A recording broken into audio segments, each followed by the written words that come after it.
The Guns on Pegs podcast is brought to you by ITAP Group.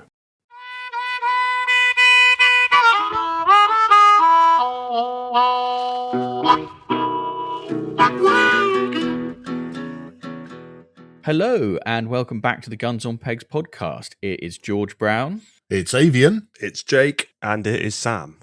Well, gentlemen, how are we doing? Wet, and not in a good way. And this is biblical rain, isn't it? I mean, for God's sake, it feels very much like August bank holiday down here, only perhaps a little warmer. It hasn't stopped raining for weeks. Yes. All I can say is I am wetter than an otter's pocket after Tuesday. I think I must be one of the very few people that stayed out and shot on Tuesday, and it was biblical. 40 minutes on one drive. Not a single bird seen until the beaters came to the flushing point. It was painful. Never have I wanted to walk in before as much as that. Crikey. What about I've you? got water coming up through the ground in one of the couches. It's raining up in Devon. It's raining up in Devon, and it's currently pissing down again with another yellow warning. So I'm really looking forward to tomorrow. Crikey. Well, I feel like we've got away with it a bit here then. Listen, chaps, before we press on with the rest of this episode, we should just quickly talk about what we were all up to this time last week. Did we go away? Did we go somewhere? We did a bit. We had a very nice time. We were in Wales, where it was dry to begin with and then quite soggy. And we had a very nice day out together, didn't we? At Old Long Mountain, courtesy of the guys at Cambrian Birds, hosted by Will Horner. Now, I've shot there before. Avian, I think you've done some of the higher bird stuff in the past, but Jake, Sam... Nothing like that. Yeah, and for you guys, Jake, Sam, I think it was pretty new. Eye-opening. 100% you. Yeah. Humbling is how I'm going to say. Absolutely awesome. And sort of rather disappointingly, we were all pegged at opposite ends of the line from each other a lot of the time, which was a shame. So I didn't really get to see any of you shoot, but happily, that's probably a good thing. None of you got to see me shoot. You mean so you couldn't poach? I was only 2 away from. I think on Paradise on the final drive, George. I was peg 5, you were peg 2, if I remember right. Yeah, I think that's right. You shot out of your skin. Not on the last drive. Not on the last drive. I said at the end of that drive, I said I think I could shoot that drive every day for a month and not get any better. I don't think I was within 15 yards of some of them. What were those partridge like? Oh, unbelievable! Just ridiculous, really. Well, I thought they were starlings at first. Yeah. Well, Sam, you did well on there. You were peg 10 right up against the tree line there. I mean, you came back with a smile. I've never seen anyone smile quite like it. But I was smiling a lot after the second drive, and I think I only hit 3. Show off. I only hit 2. But, I mean, I think it's really important. Like, this came up at dinner, didn't it, on the night after, where we were talking about ratios. You can see why people get into it though, because the challenge of finding the line on that target is just you just want to keep on doing it to get it, don't you? Yes, I think you can probably end up getting grooved, can't you? And sort of being able to read the slide on them and that sort of thing. But look, yeah, that's it. I just think I don't want to spend too much time on it because, well, one, it's fairly traumatic thinking back, but we've got lots of other stuff to talk about, so I think we'll press on. So let's kick off with what's that you're drinking, Sam? I have got a Moorland Brewery. I've had an old crafty hen on the pod before, and this is an old midnight hen, which is their version of a stout. So I thought, akin to the amount of Guinness we consumed last week, I'd try something dark but a little more local. And how strong's this one? Because they were getting a bit pokey down there, weren't they?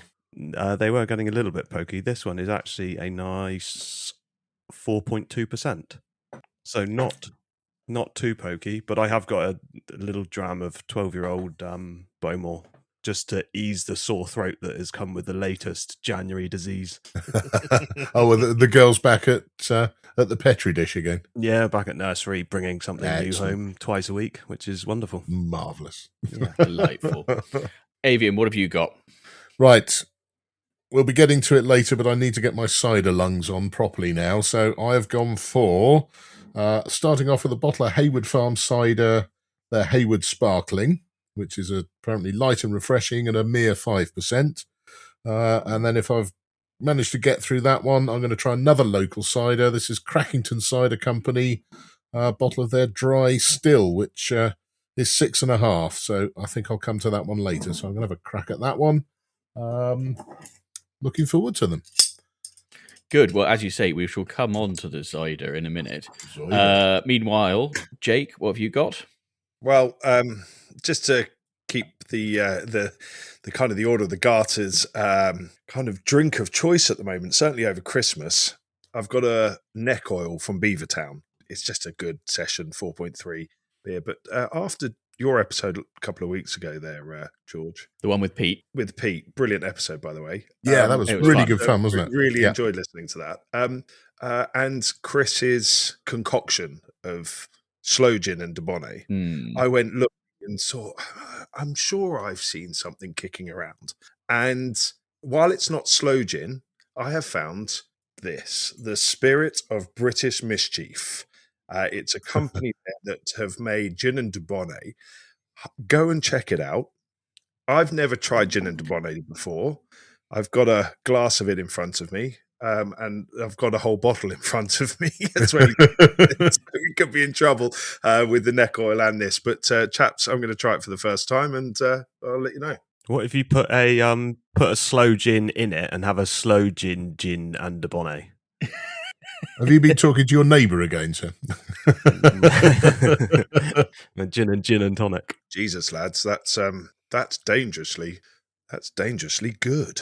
Yeah, that could get you into some bit of mischief. I know we're on an audio medium as always, but that is incredibly dark for Dubonnet, isn't it? I mean, it makes Sam's stout look positively anemic. Yeah. Well, that's why I thought it might have sloe gin in it, and it's got a smell to it. If it is fruity, but so you sent me the link to these guys, Jake, and I'm fairly confident they owe us some royalties, or at least some advertising revenue. But yes, well done for finding that. Very good.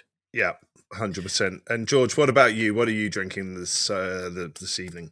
Well, I'm drinking a glass of South African Chardonnay. Very nice. And I can't tell you very much more about it. I've just had my sister and brother-in-law over for supper, and I'm just making sure that the remainder of the bottle doesn't go to waste. So yeah, it's very nice and very refreshing. And it's not I don't often drink white wine at all, actually, but it's a lovely one. So anyway, more importantly, give us the cider update. The cider update. Well, I've done as I've been told, and I've completely left it alone. I think we mentioned that last time. But I've had a word with Tom down at Hayward's Farm Cider. As long as I go to the Wassailing on Saturday night, then he's going to let me come up to the cider farm, and he's going to give me a hand in the next week or so, getting it racked off the sediment and getting it taste tested, blended, and bottled. So next time we talk, chaps, we might have, for good or ill, some cider in our hands. I just bloody hope it isn't furniture polish remover. It's very exciting. I mean, it's been a long time in the making, and you've been very patient. We've had rather less patience to display. But important question, what is Wassailing? I've always associated it with Christmas. I don't know if I'm wrong about that. It feels like the wrong time of year for Wassailing somehow. It is one of those ancient, I think it's sort of pagan rites about the sort of the middle of winter and the changing of the seasons, and thanking the good spirits for the bounteous harvest and waking them up again to do their work for this year, and chasing the evil spirits out of the orchards. But I think traditionally it was held around Twelfth Night, so sort of that second and third week of January. And as far as I can tell, it's basically dressing up in silly hats, drinking an awful lot of Tom cider. He's got some bands on as well, and singing songs at the apple trees. So, knowing my singing voice, it'll probably be a bad cider year next year. But I'm going to go and, in full spirit, give him my best. And importantly, especially for this podcast, how silly are the hats? I think as silly as you like. I'm sure there'll be some sort of floral numbers. But I'm hoping I do have lurking in the dressing up box somewhere a rather nice Stetson style furry leopard print cowboy hat. Tremendous. I'm disappointed that's not been on a shoot day yet. Can we ask what occasion that was bought for? It was actually bought for a friend of mine's 30th many years ago in Clapham. And it was a porn star party, so I'll leave the rest to your imagination. Right. Was that the only thing you were wearing? Right, so on to the next topic, hot days. Just before you go on to the next topic, names. Where are we up to with naming this cider? George, and have labels, we had any names more? and labels? Yeah, where are we up to with that, chaps? With my usual rapier-like efficiency, I have not done anything about sharing the labels with the Guns on Pegs team, which Excellent. I promise I shall. But I think we chose some names that you quite liked in a previous episode, and so then it's going to be down to you to decide which one is the most fitting. I think once we've all had a taste. Yeah, we need a bit of a taste of it to decide which direction to go in. Definitely. Yeah, agreed. I'm looking forward to seeing those labels anyway. But it does mean there is time to get some more label ideas in if anyone's got their safety crayons and their colouring in pencils ready.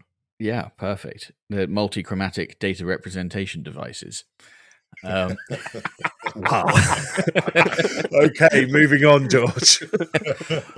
Yes, so we're recording this on the 29th of January. It will come out once the season has ended. So, Jake, I know you've been out on a couple of beaters days. We had our beaters day just after I recorded the last one with Chris. So I just thought we'd have a quick chat about them. I have to say, ours was enormous fun. I didn't in the end get the chance to stand with a novice, which I always enjoy.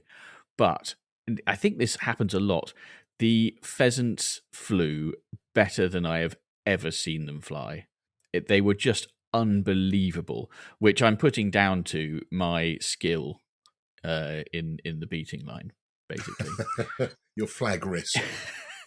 But yes, Jake, you were out on Tuesday, soggy, as we've discussed. Very. Other than that, a fun day?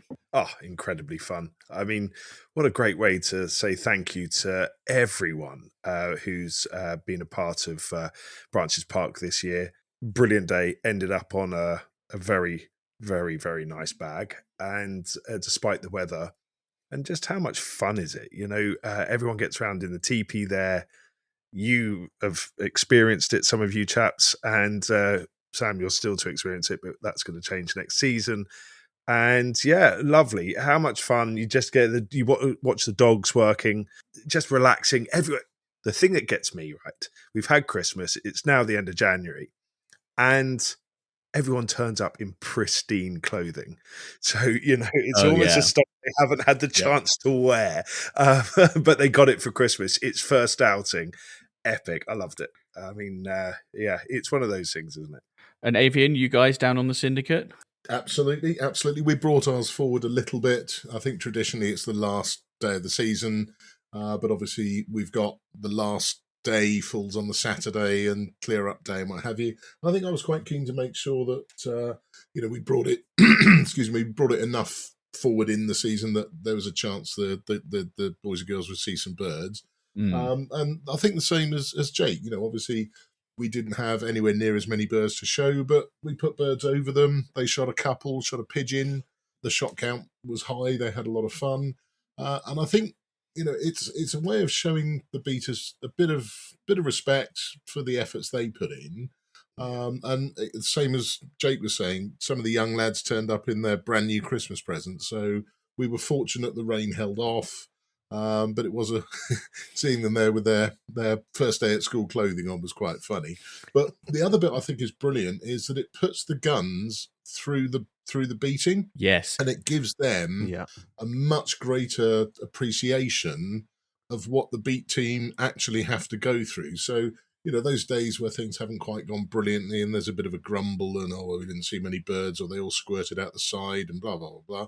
To actually get in there up to your lug nuts in wet brambles and filth is a good leveler, and I think it gives them a bit of appreciation come next season of the work they need to do to make life easier for the beaters and better shooting for the guns, but also the dedication and the hard work that all the beaters and pickers up put in throughout the season. And although we couldn't show many birds, hats off to everyone on the syndicate. They really pulled the stops out, and we had one of the most palatial 11s lunch in the barn we've ever had. It was we had to roll ourselves to the pub after. It was bloody good fun. Fantastic. Do you think there's much mileage in, with the risk of very end of season not being many birds about? I think there are some shoots that do it, but putting your beaters day a lot earlier in the season, or do you think people would come along, take the piss a bit for the beaters day and then not show up for the remainder? Yeah, I think that's always a risk. You have to trust your team to a degree. I think the problem with doing it that way round is that potentially the rest of the season, especially for the youngsters, the rest of the season's a bit of an anticlimax. Whereas putting it later in the year, and I don't think it should be the very last thing when everybody else has shot the stupid ones and it's just the wily low birds that are left. Bring it forwards a little bit, but it gives them really something to build up to and something to work to. It's sort of a climax, isn't it? It is, absolutely. It's a bit of the end of year when you see the TV being wheeled in by the teacher and you're like, get in, we ain't doing any work today.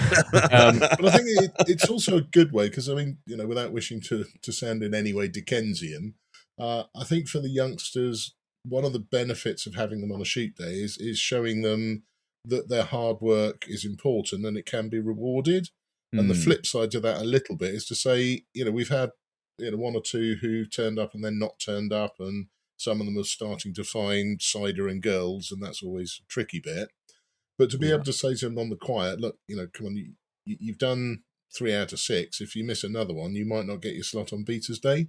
And it gets them out of bed and gets them in the car and gets them there. So in the round, I don't, for a small shoot like us, it really isn't about the shooting, but then again, for the guns, it isn't either.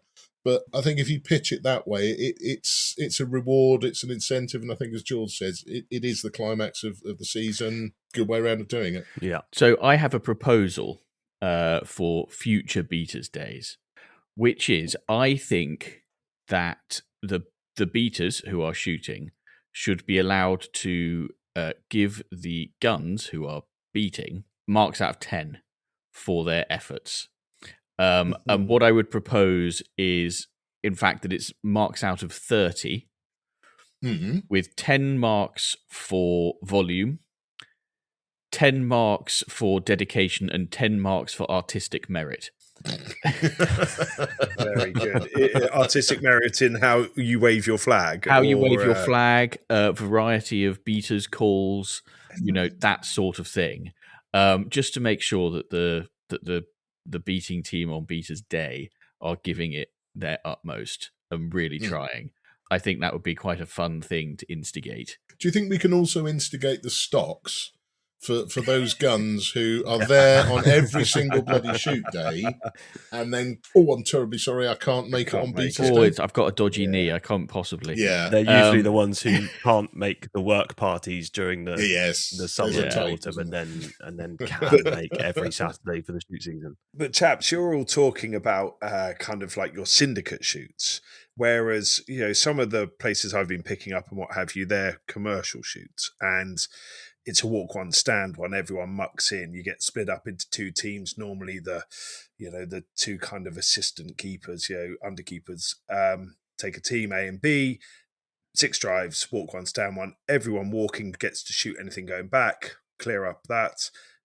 Push to the front. I have found that one keeper friend of mine, at the end of every day, now get this, he goes round and asks every single person who shot how much they shot. and how many birds they shot. So he goes around and asks them. And so, Jake, how many did you shoot? Well, I was very, very lucky. Thank you very much. I shot 16 today. And he goes around, well, there's 30 people sometimes on these big commercial shoot days. And he's had nearly 1,000 birds shot. But only 250 on the game card. Yeah, that's exactly it. And he just every year he just comes back and says, "That is brilliant. You lads need to learn how to count." Yeah, I mean, with the commercial shooting, I think it's managing expectations, isn't it? You know, on those walk one, stand one, you know, the lads have all seen the birds kind of flying out and what have you, and breaking early, and they're like, "Oh, we'll get those." And sometimes I think Beaters Day can be a little bit glum for some people. Yeah, they've watched the birds flying all through the season, and they get to that last day. It's why I'm a fan of maybe bringing it a bit further forward, and just to say, listen, you're not going to have that bird fly over you because it's going to be driven at the end of at the end of December, let's say. You guys can come in and shoot on your Beaters Day because there'll be some birds there for you. So I'm almost for it coming a bit further forward. Interesting. It's a difficult one, isn't it? Because I think, you know, if you put aside whether they've, you know, you get the odd person who sort of turns up for Beaters Day and you never see them again till next Beaters Day, put that to one side. If you're a commercial shoot, obviously you have to protect the commercial element. So any good birds need to be sold birds. And then it's a team reward at the end. It's, you know, part of a tidy up and what have you. And I think it does carry for smaller syndicates. It's difficult because whilst the beaters have put the effort in and the pickers up have put the effort in, the guns ultimately have paid for everything one way or another. And if you've had a few struggle days where it's been a bit tough, you can't have a team of guns go out and just about make the bag, knowing that the beaters have been out the week before and wiped the floor with it, because you also have to remember that a lot of the beat team are, dare I say it, potentially better shots than the guns. Usually, in my experience. Normally. Definitely. I'll tell you what, though, I've also been doing some anthropology, because I've been invited very kindly to a friend's walk one, stand one shoot a couple of times this year, and then on our Beaters Day. So I've done, you know, a reasonable amount of beating this year. I have noticed that your beaters calls are infectious. They are viral. So if you give it the brrr, then all down the line, everybody else will brrr after you. But if you switch to high highs, then everybody will switch to high. Try it next time that you're out beating. Next season, give it a go and see what the silliest noise you can get everyone to make is. I'm going to soundbite it. I'm out tomorrow and Saturday, and I'm going to try this, George. You have to try it. It's so good. Yeah, I am. I'm going to soundbite it and see if we can get something to squeeze in. Now, here's a controversial thing.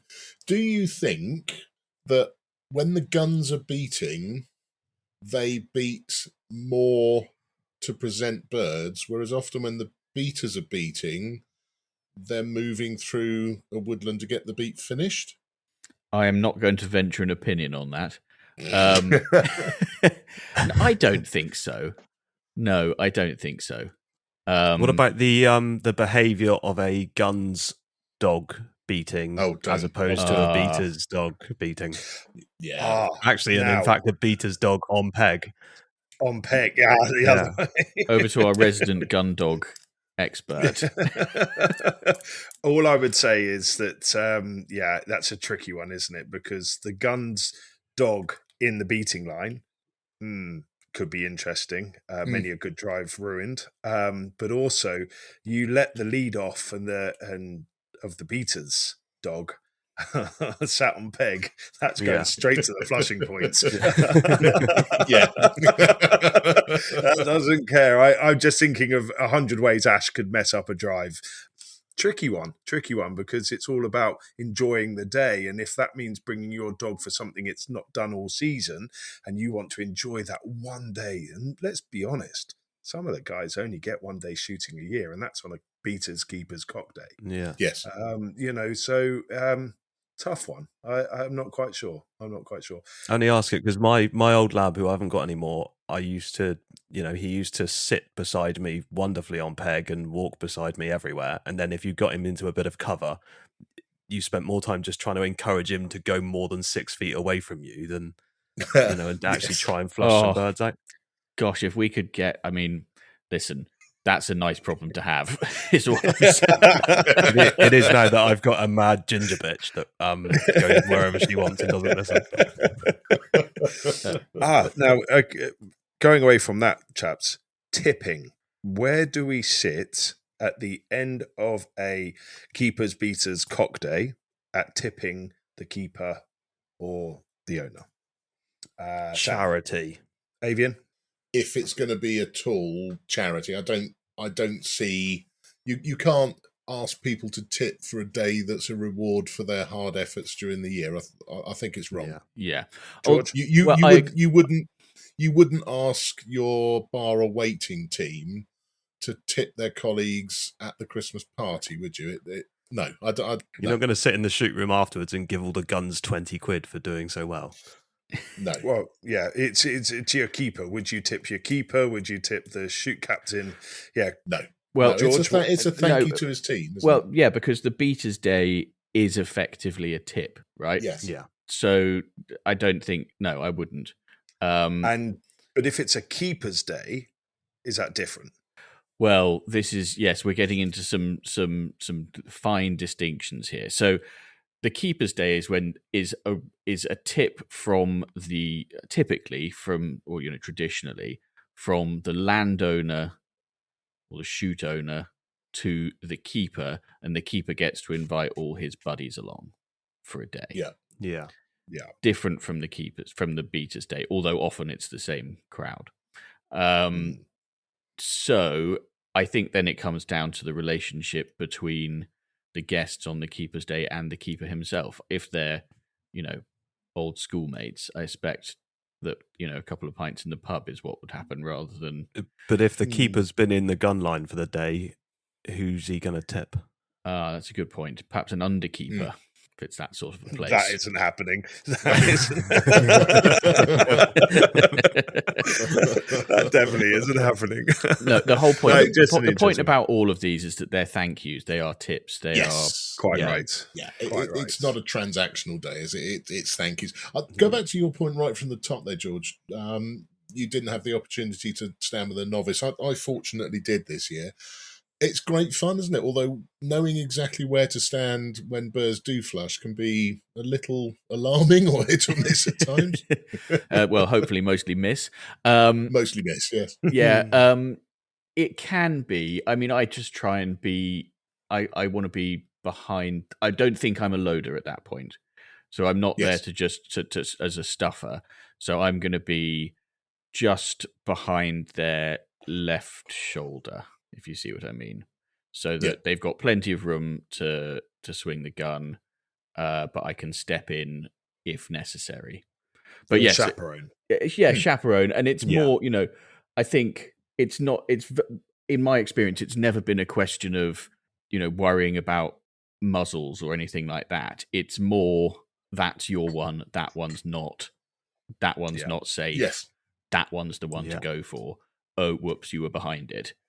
Or whatever, that sort of thing, and just sort of a cheerleader as well a bit, and a confident, just to give them the confidence that they're not there by themselves and having to make decisions by themselves. I think that's so they're the not main hesitating point. on some as well. To be fair, or not getting themselves into a problem or causing themselves embarrassment.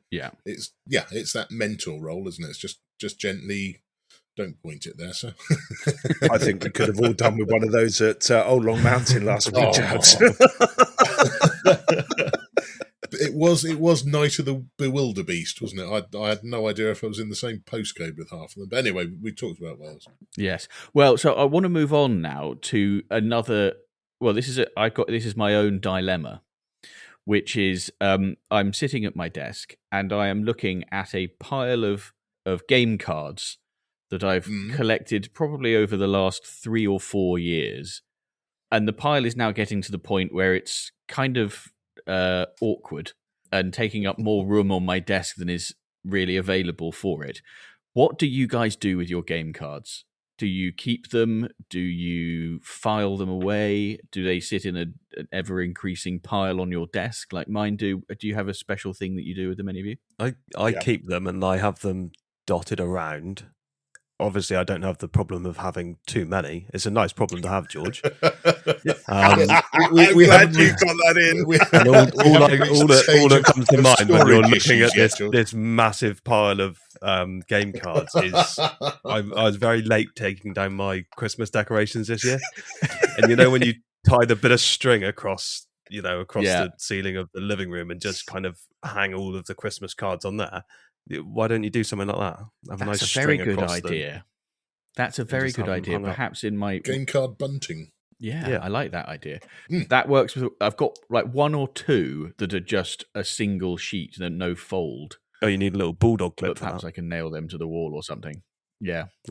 It's funny you say that. I mean, I just had a look at mine. I've got mine are in a little bunch, sort of tucked on the shelf behind me with other knickknacks and curios and tchotchkes and all the usual sort of crap that blokes tend to collect in their grumble-toriums.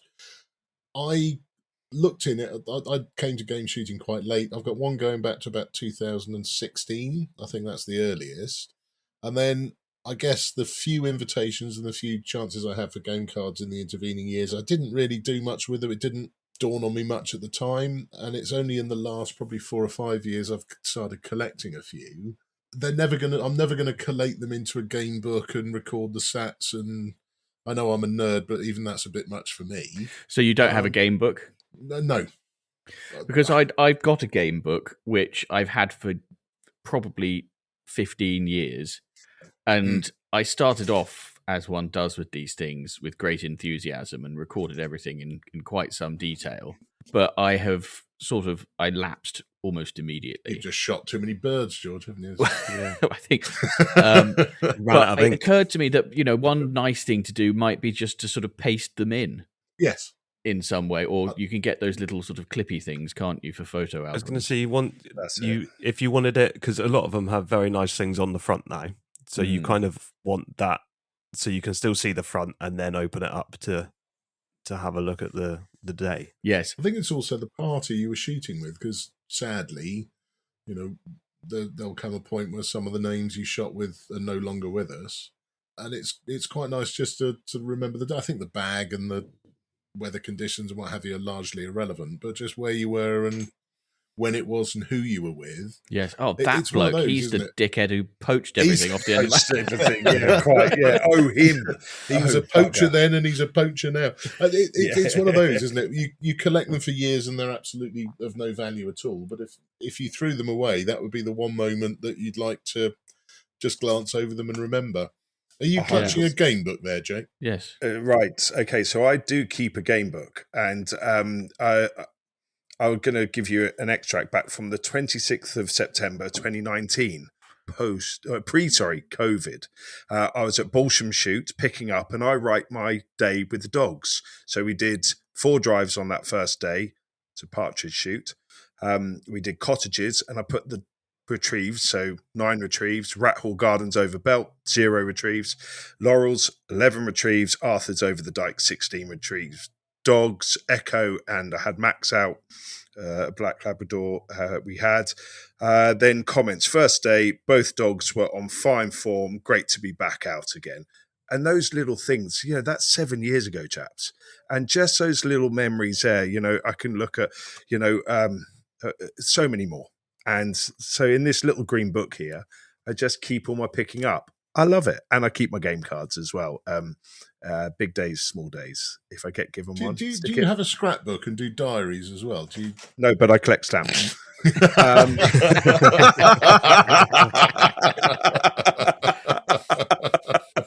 I mean, we for our little syndicate, we record every day's shoot and quarry, and I do a pest species report every year and record when we're out doing that sort of thing. I think that's different. There's no romance with that. That's really just record keeping. That's record keeping. That's bookkeeping. That's making sure we've got the stats we need if we need to talk to the farmer or whoever. I do love the idea of being able to go back through those records. There was a chap I used to fish with many years ago, and he had a wonderful little pocket diary he kept, and it had all the temperatures and the weather conditions and who he was with and all the rest of it. And I tried doing it. I think I did it twice, and then I just haven't got that scrapbooking mentality for it. But yeah, I never knew your nerd was quite so strong, Jake. I'm very impressed. Yeah, it's something that Dad and I do, and even now when we ring up and chat about our days, if we're on different shoots and stuff, we still say, "Oh, on this drive, his dogs had X amount, and I had," and it's just one of those nice things. So it is good. I mean, I think George, when it's one thing I know when I was a kid and Dad used to do a fair bit of salmon fishing, to be able to go to the lodge and go back through the records and see, who caught what this time last year and what that touchstone is brilliant. But I have a horrible feeling my game cards are neither extensive enough nor interesting enough to merit a wing in the museum, as it were. They've only got to be interesting to yourself, though, haven't they? That's true. Yes. Yeah, quite. Yeah. Well, I'm gonna try and come up with because I thought about getting them framed, but then as you point out, there's stuff on both sides of the card that you want. So yes, making a sort of collage of them would be rather nice. But I think it's got to be shoebox in the loft until you've made a decision. But for heaven's sake, don't chuck them out, because it's a bit like that jar of rusty screws everybody's father had in the shed. Yes. The minute you throw it away, you want just one of that particular screw. Yeah. Yes. Pieces of wood, not much use for anything, misc. Yes. I'm pretty sure Blair, he keeps all his game cards and he frames them in a certain way, I'm certain. And with the shoots that Blair goes to, I can understand why he's keeping them and the memories. But I mean, it's one of those where keeping them in a frame, I think it looked rather cool, wouldn't it, each year? If you're framing them and doing that, and it would be quite nice. And I'm sure if you have a word with a shoot, they'll give you a blank one, so you can have a copy of the front as well as an open copy of showing the inside of it as well. So maybe we could ask listeners what they do, and pod@gunsonpegs.com. That's a good shout. Mind you, the season Blair's had, he's probably got to have some new filing cabinets installed, hasn't he? He's got to have to build a new wing of the Well, I think that's really interesting. Sam, do you have a game book? I don't have a game book, no. I keep all my cards. I have to do so much bloody record keeping for His Majesty's government that I get fed up of writing things down. So writing down personal stuff just doesn't happen. And we've got two people here who take a lot of photographs. I said before, I don't really know one end of a camera from another. But another reason that I don't, but one of the reasons I don't take a lot of photos is that I find that I only end up remembering the things that I've taken pictures of rather than the whole thing, which is an interesting one. Yeah. So yes, well, I think it's a very good idea. If you do something creative and brilliant with your game cards, do let us know and help me decide what to do with mine. pod@gunsonpegs.com. But, gentlemen, we now have serious business to attend to. I'm sorry to say. So regular listeners will remember that back in October, we each laid out our personal goals for this shooting season. As we said at the time, personal growth is all about setting goals that amplify our personal potential, optimize our skill set, and embrace transformative opportunities for learning moments. But goals without reviews are like shooting socks without garters, liable to collapse. So, chaps, it is time, I'm sorry to say, to review those goals. Avian, rather optimistically in my view, you set yourself quite a long list. Perhaps you can run us through them and tell us very quickly whether you achieved the goal or not. And if you've missed the goal, you have to provide an excuse. Right. Okay. So, shall I do them one at a time, or shall I give a quick summary of the goals? How would you like it, Headmaster? Do the goals one at a time, and then a yes or a no and an excuse. Okay. Well, we'll start with the easy one. Please pull me up on this if I've misremembered what I promised to do. But the first one was use up the last of my lead and make the move to steel. I think I'm nearly there. So game shooting, yes, I've been pretty much steel only since probably end of October, early November. I've still got a few boxes of clear pigeon for some pest control work in the spring and summer. And I've got a couple number 7.5 for the clays, because I don't really know what the situation on clays is likely to be at the moment. But yeah, I'd take that as a tick. I think I've achieved that one. Good. Next one, to shoot one of our own partridge. Absolute swing and a miss. I haven't even seen one since the first day we went out, so I don't know where they've gone. Did So anyone shoot some one? have been shot though, haven't they? We shot 3 on the first day, and we saw a few on a few dogging in days in between, and they've just gone. So we don't know where they've gone to, but no, I haven't seen one on a shoot day. There are rumours that a friend of the pod, Ben, joined us for a day, and as he was stooping to reload, 3 went over the top of his head, but that's unsubstantiated. but that's a definite miss for me. We'll call it half a hit, because you did at least get some over the guns. That's very generous of you. I don't know if you'd be the same when we go on to the next one, which was not to ruin the new puppy. It depends on who you ask, I guess. She's an absolute treasure, although we are reaching the teenage years where all of that potty training seems to have gone out the window, as she's just discovered the delights of upstairs. So we've had a few deposits there, but no, she must be 6 months now, Jake, mustn't she? She is, yeah. They're about 6-7 months, and she's here with me now, and she is a very settled, smashing little dog. So we're going to start a bit more direct training over the next 6 months. So I think that one's in abeyance. We'll come back to you on that pending. one. That can be a rollover. Yeah, I haven't ruined it yet. Next one, have the confidence to try new drives. I have in my head, yes, this is a win. I did this. The first one we tried on first day was out of the cover crop. Wind was wrong, birds were wrong, didn't like it, haven't done it since, but it has potential. But there was a drive that we've now named the Orchard Drive, because funnily enough, it used to be an orchard. We were very creative down in North Cornwall. That has worked marvellously. We're delighted with that one. It's got a lot of potential. We're going to put a lot of effort in, and it's probably been our second most productive drive of the season. What a win. So that's a win. Make more videos. Well, I don't know if you thank me for it, but yes. And shoot more with the first barrel than the second. Complete dead loss on this one. Although when we're up at Mount Garrett, I did discover that I'm doing it wrong. I shouldn't put a cartridge in the first barrel. I should put a tracer round in to mark where I'm missing and give me a chance on the second barrel. I seem to have become not only, as Hugo said, a tail gunner. I'm definitely a second barrel Bobby, I'm afraid.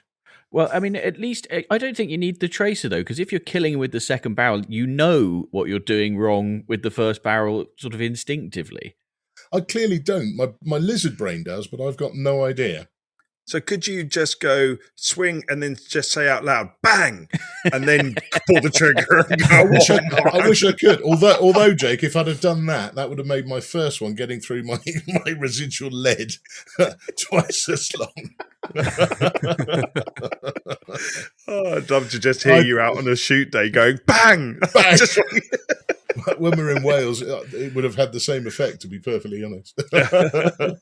My penultimate one was to try and add at least one more castle shoot to the card. Now, bear with me, chaps. I was doing some rummaging around, just looking at where we'd been up in Wales. So I've been to Cahays Castle, estate shoot. Yeah. We've done Ripley Castle. Yeah.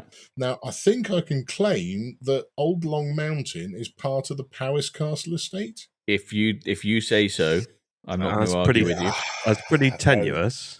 Well, it's on the Cambrian Game website that Old Long Mountain is on the Powys Castle estate. Well, we can't. Can I claim that? Can't argue with that. It's kind of like saying that there is a castle in Cornwall somewhere near where your shoot is. So, Sam, I appreciate that, but it is the 29th of January.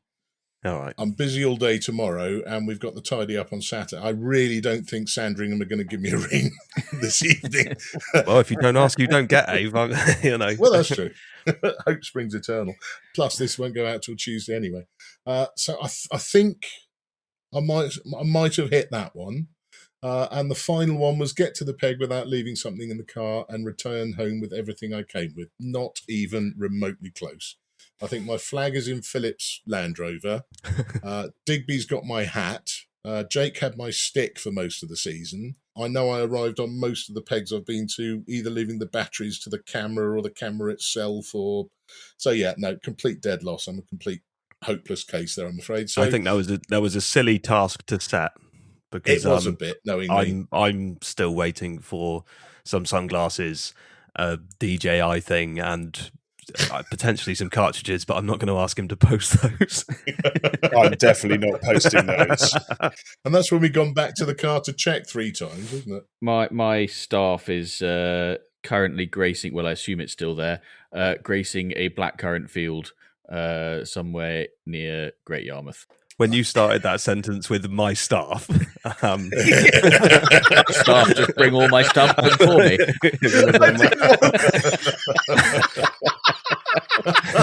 My staff look after the logistics, I don't really get involved in that very much. My man is coming. Right, moving on. Well, I think you did. I did hear you recently say, "My man is bringing my gun to the peg." Yeah, I was talking about Chris. That doesn't count.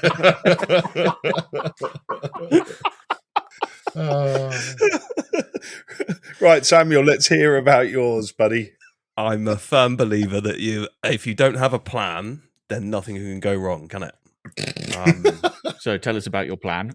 So with that in mind, I wanted to do more loading and I wanted to do more coaching qualifications. The Basque one, it says here.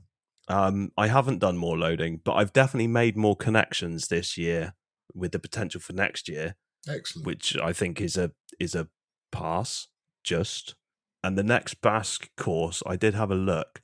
There's one in March at the Holland and Holland shooting ground where I now have an acquaintance. So I might be able to tap him up for that one of potentially somewhere to stay and or eat for 3 days. Fabulous. So that's work in progress.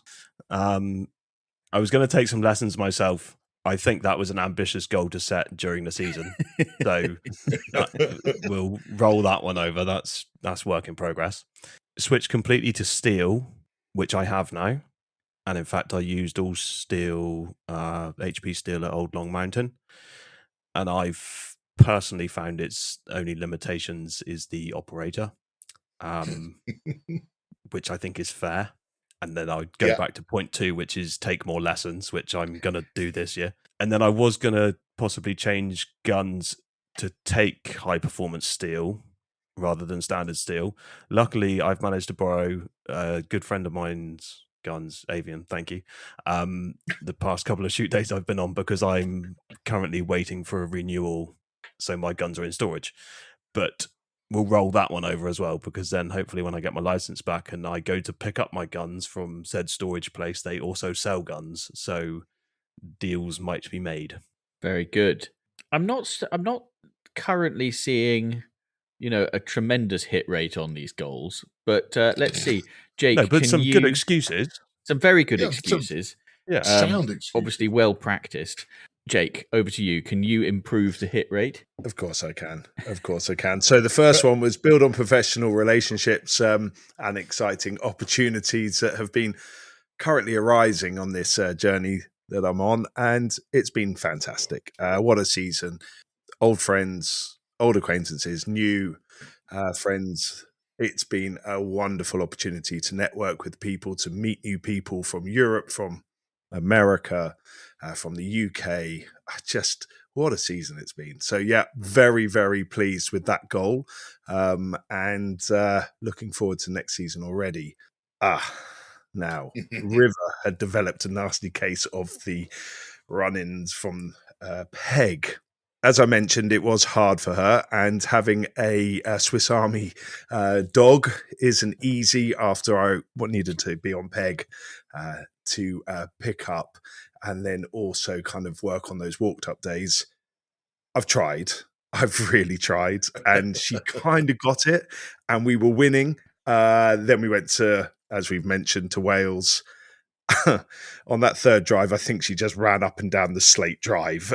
And luckily, she couldn't go anywhere apart from this canyon of black slate. And she was really pleased with herself. She retrieved birds for Digby, for Frank, for other people that were there as well. And then she was like, "Oh, Dad, look, I've got birds to retrieve for you as well," which was really cool. So, but off season is now with us. We're going to keep training. I've got a few dogs to bring on, a young puppy, Ash, obviously, River. Echo has 100% finished now. She just enjoys going to work with Laura every day.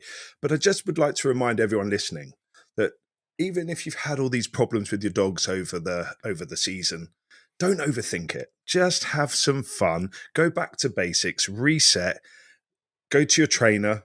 We know a really good gun dog trainer with an app. He's well worth looking at. And move and just breathe. It will all be okay. Don't overthink the problems. If you want to change them, you will. If they're okay for your situation, they're okay for your situation. Just enjoy it. So please don't overthink those. It's all a bit of fun. Jump in on you there, Jake, because one thing I did notice this season, I've been lucky that most of the days I've had have been on bigger days where you potentially don't see the beaters, don't see the pickers up and things like that. Sure. I spent a day down with Avian before Christmas, and it was one of those really humbling, you see the guys that are out there picking up, big praise for the dog that is a pet for 360 days of the year. Quite. And just, we can look at social media and big packs picking up and professionally doing it, and we can have high expectations for our pets. So don't always reach for those levels. Have fun with it. Yeah, definitely. Have fun. I think yes. I couldn't agree more. And don't always look at social media. And you know what? There's a lot that we don't post. There's a lot I don't post. Just have fun. And well said, Sam. I think that's a really good thing to say. Here. Please, everyone. So then moving on from that, Toby. What a little legend, and what a season that boy's had. So, firstly, huge thanks to. Hang on. Tell everybody what the goal was first. Yes. Okay. So, for Toby to shoot his first game bird, he shot a pigeon in the summer, and when I said, "Right, Tobe's blooded," he said, "No, not from a pigeon. I'll wait until I shoot a game bird." And you know what, chaps? He had the opportunity, not just one opportunity, but two opportunities. Firstly, on our syndicate here in Suffolk, and kindly Ben Thomas, Order of the Garter member, he gave up his peg for Toby just before Christmas. Gosh, that's very kind of him. Really kind of him. Yeah. And you boys have seen the video, and Toby had one shot at a bird on that day, and his neighbouring gun hit into it literally just moments before Toby got into it. It was a pull of the trigger, both pegs, and it was lovely because it was a family day. Anyway, Toby looked at me and he just said, "I don't want to be blooded from that one." And I was like, "Why ever not, buddy?" And he said, "Because it's not mine. I didn't shoot it first." I was like, "You're a little legend, you are." And he took the bird over to the gun next door, and she said, "Here you go, Sarah. That's your bird." And it was epic to watch. But Peter and Gemma put on a family day at Branches Park just last Saturday, and Toby, along with a few of the other children, were invited to join that family day. There were 7 young shots out, and 5 of them first-timers, all with their parents, chaperoned and loading for the day. And 5 out of the 7 shot their first bird for the first time. And so I would just like to say a huge thank you to Peter and Gemma. And as a proud dad, and I am smiling still ear to ear, because that boy shot 5 birds on a day where he stood 5 of the biggest drives that Branches could offer, right in the middle. It was epic. He shot 60 cartridges, and I'm so proud of him. I'm proud of all my children, but God, did Toby do well. Professional. He worked the dogs. He said thank you. He tipped the keeper out of his own wallet. He went to his wallet in the morning, and he took out some money that he's earned over beating this season. And he said, "Is this enough, Daddy?" That's cool. That's very cool. Proof that the apple can fall far from the tree. Absolutely. You had to go and ruin it, didn't you? I'm sorry, mate. I think hats off to Toby. I'm only joking for as well. Everything he's done there, but again, his dad's 25% of his wins this season have been his son. I mean, you're living vicariously here, Jake.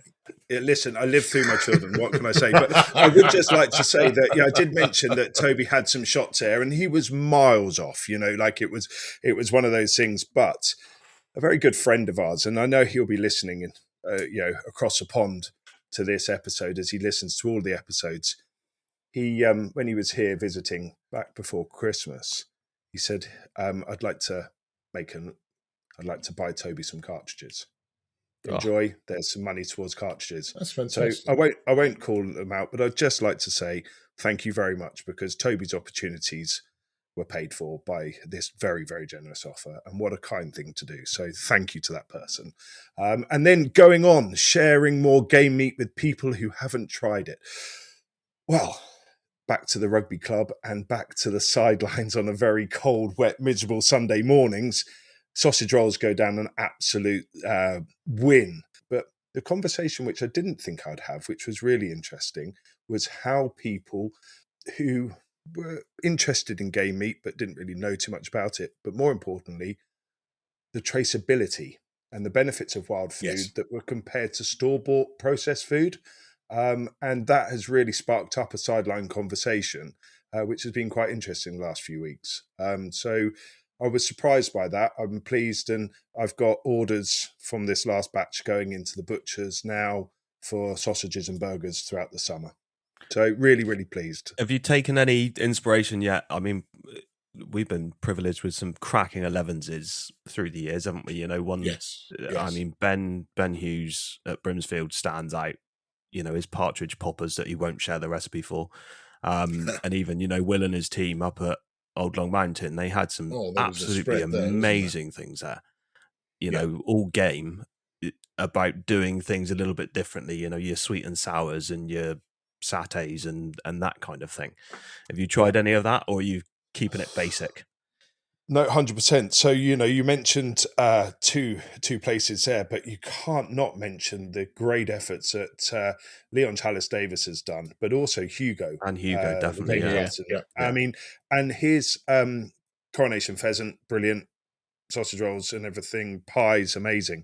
But the one I really love is the tarragon and pheasant in cream. Beautiful, lovely. And I've tried making that myself, made it into sarnies, bits and pieces at home. That's an Arc de Triomphe. And I really recommend, if you've got some pheasant breasts from the next few days or from a few days just gone at the end of the season there, brine them in the brine solution that Hugo recommends, make a creamy tarragon sauce and have fun with it. And with rice or roasties or whatever, or in a sandwich. Lovely. And isn't it great that these kind of social media accounts are bringing more and more people into creating and having a go at just trying to make these recipes? I think it's great. Yeah, fantastic. Yeah, definitely. So that was quite good going, Jake. He's got a clean slate there, really, isn't he? Thank you. I think you need to be more ambitious or ridiculous for this season.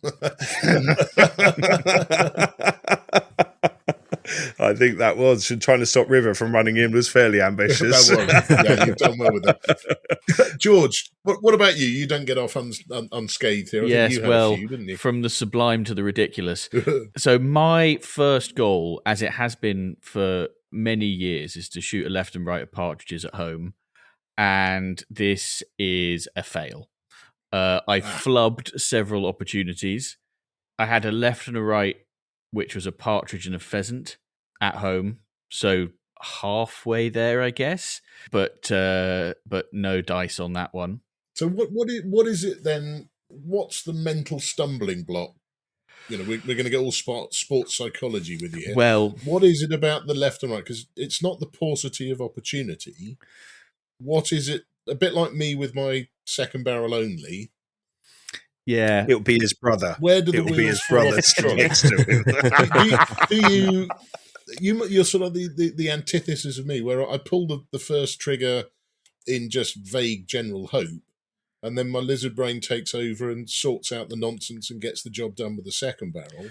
Is it that you succeed with the first and it's alarming and shocking, and you lose focus on the second, or do you make that fatal mistake of shooting the first sort of naturally, and the second one your brain goes, I can do this? That's definitely happened on at least one occasion. But the other thing is, often, you get a bit of a flush and you think, ooh, it's on, and then you cock up the first one. Have to have both barrels. And so that one, those are the sort of opportunities that weren't, if you see what I mean. Your left, right, pheasant, or partridge. Was it partridge then pheasant, or pheasant then partridge? Partridge then pheasant. And so it goes to show that I can shoot a left and a right. And I've shot a few left and rights this season, actually, much to everybody's surprise. And so it is just a matter of time. I definitely have shot the first partridge and then sort of tensed up and done something dumb, or failed to move my feet, or whatever. and then chase the second partridge because you think it's going quicker than it is. Yeah, and been miles in front of it. Yeah, exactly. Yeah, that won't happen. That's not going to be a problem. My second goal was to wipe Chris Horn's eye on the podcast shoot day, which, upon reflection, was putting a lot of faith in my good fortune, because I don't think I was pegged next to Chris all day. So it would have been a really impressive one to have pulled off. And then I thought, oh, well, I've got another opportunity at Old Long Mountain. But then we were sharing a peg. So it would have been very impressive to have wiped his eye. Although I think, in fairness, there is a video available which you didn't wipe his eye, but you certainly helped him put his hat on straight, didn't you? I think there was a bird you shot that was quite good. Yeah, it was all right. Doesn't count though, because I was using his over and under. But yes, that was nice. And did you have to turn your head completely sideways, like 90 degrees, to be able to use an over and under? Or? I lay down. Shoot it gangster style. Oh, you lay down, just so your eyes then lined up the right way for the barrels. That's all. Yeah, exactly.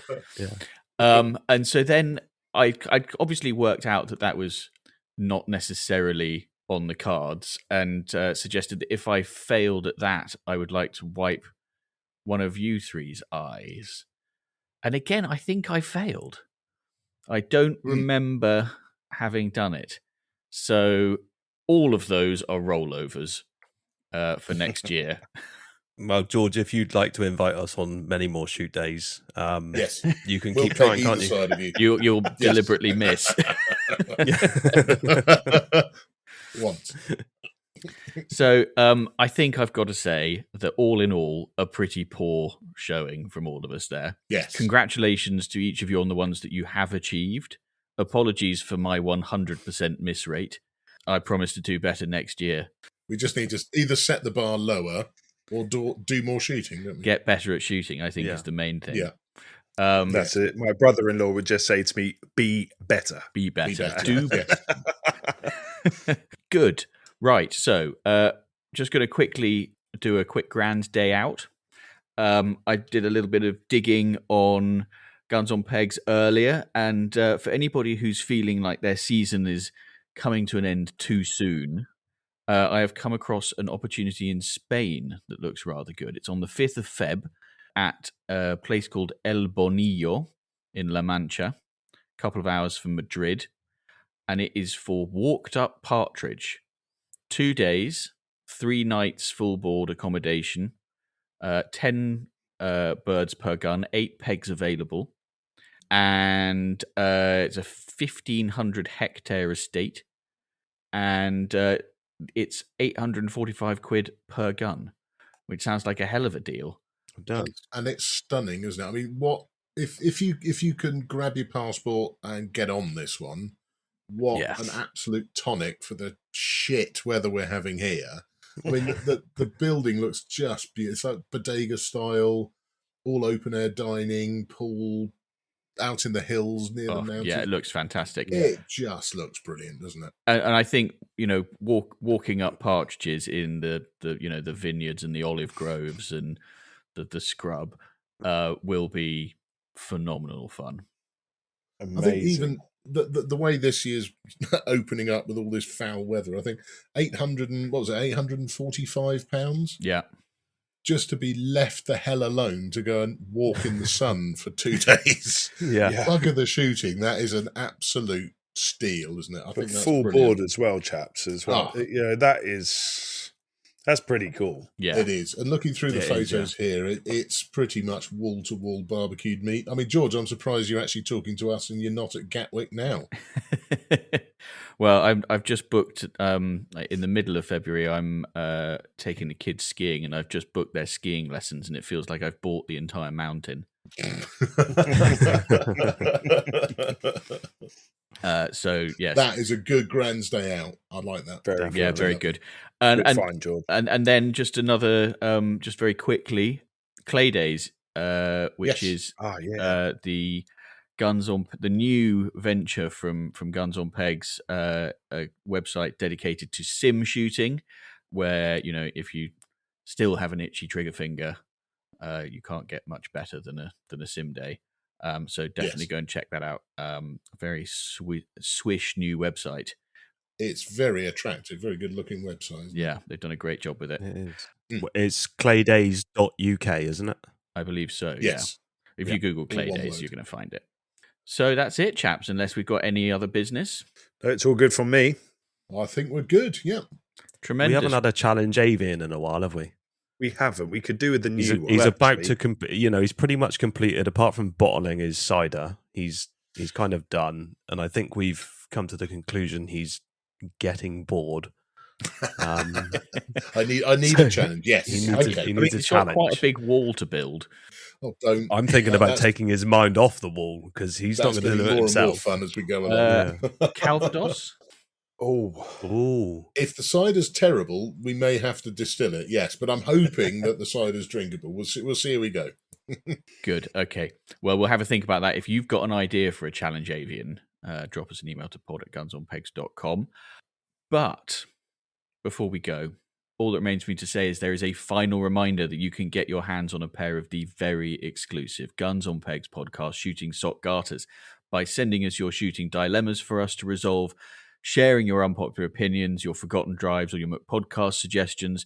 Drop us an email to pod@gunsonpegs.com, and if we read it out in the next episode or any future episodes, we will send you some garters. But for now, that's your lot. Do please keep sending in your follow-up thoughts. Chris and I will be back in a couple of weeks' time. Have I mentioned that we have the Duke of Norfolk coming on at the end of February? I don't know if I have or not. Drop? I think you just did. So I'll just slide that in there quietly at the end. Very excited about that.